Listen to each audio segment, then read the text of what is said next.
Okay. I have for you one of the strangest, most bizarre, weird, so many synonyms, moments that occurred on one of Alex Jones's InfoWars shows.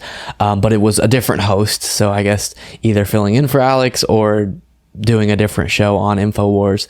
And it's just this really bizarre series of thoughts that he's sharing with his audience, and it seemed to me like someone who does a show and has, for some, occasionally you're going to come ready to do your show and not so ready and you haven't prepared enough, and that's what it seemed like with him, where he just hadn't done enough preparation beforehand, and so his thoughts are just really oddly connected, and then of course he ends up having a very wild conclusion that I'll show to you. But just, I was laughing and also really disturbed when watching this, thinking that people see this guy and think absolutely nailed it, concerning. But this is directly following the FBI headquarter kind of armed standoff situation, or FBI office, where an armed man went there just recently. It just concluded, where they finally ended the standoff, and there was gunfire exchanged and all of those things. So very, very bad. Obviously, we don't know yet if it's directly tied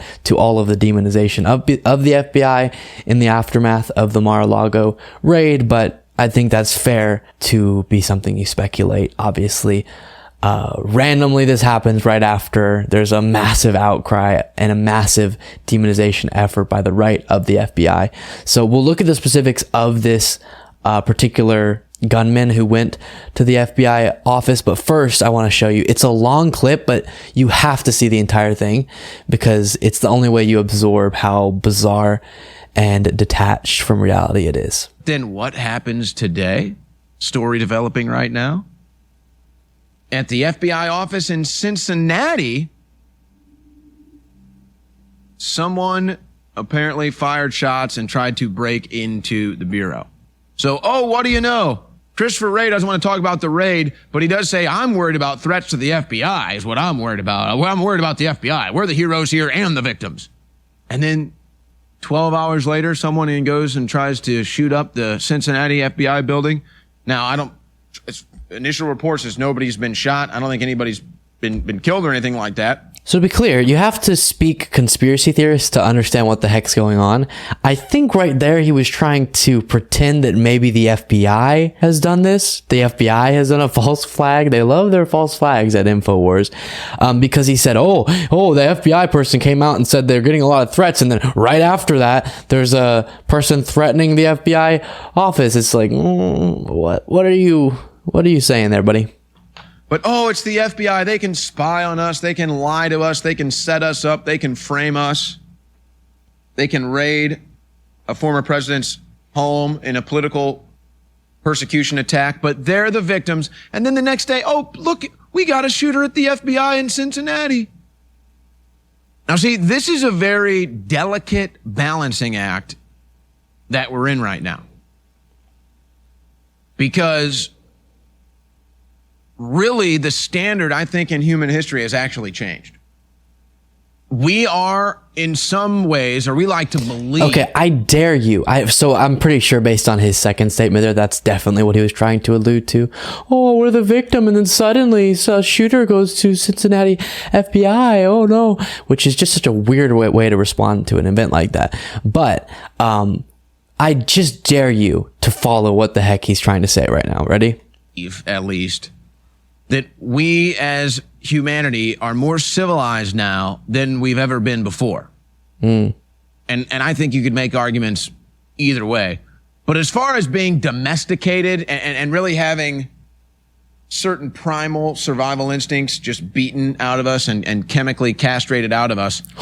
What? We're more civilized, or rather domesticated in that regard. So why am I saying this? Well, you don't have to go back too long in human history where if you had a free people or a republic like you have here in America, and you just had an abusive, authoritarian, tyrannical regime that was persecuting people, imprisoning people, destroying their lives, killing people, I mean, you'd probably already be seeing violence consistently and groups forming and skirmish. So right here, he's saying, with what we're seeing, crazy abuse of power by the FBI, which there's no details I've been provided that that's happening right now. It looks like they went through the correct processes to get this warrant to search Mar-a-Lago. But he's saying you would think that that would cause a lot of violence. And what you see a lot of times from people who are kind of provoking violence is they'll say a statement like that.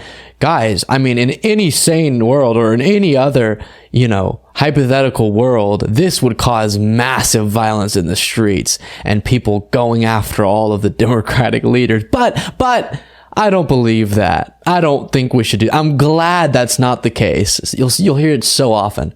And a lot of bloodshed in the streets, and we're not getting that. And I'm glad, because we don't support that. Because I do want to think that we're more civilized. I do want to think that we've advanced as a species. Not that being domesticated is an advancement or evolution, but that transcending the need or the urge to engage in violence to accomplish a means to an end. But so, guys, he seems confused about what he's saying. He's kind of staring off in the distance like, I'm going to keep going with this because it sounds somewhat profound, but I'm totally lost. Let me see if I can figure out where I am in my notes. Is the FBI a terrorist organization? Is the FBI an anti-American organization? What? Is the FBI a criminal operation? Yes, yes, and yes. Abso-frickin-lutely.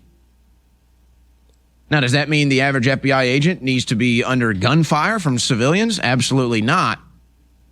But see, I'm not going to sit here and let the FBI turn itself into the victim. Hell no. Okay, so he's right there, told his audience about the gunman that went to the Cincinnati FBI headquarters or again, I should say FBI office in Cincinnati, and is saying that this is them trying to make themselves out to be the victim. No, I think they are the victim. If someone's trying to shoot up their office, yeah, in that scenario, they're the victim. I don't think there's any trying going on there. That's just the fact of the matter. But to give a little more details, and then, well, before I do, did you hear that? He said the FBI is a terrorist organization. Are you kidding me? You can't say that all of this oppression would usually cause people to enact mass bloodshed in the streets, but I'm glad that that's not happening because I'm against that. But also they're a terrorist organization and blah, blah, blah.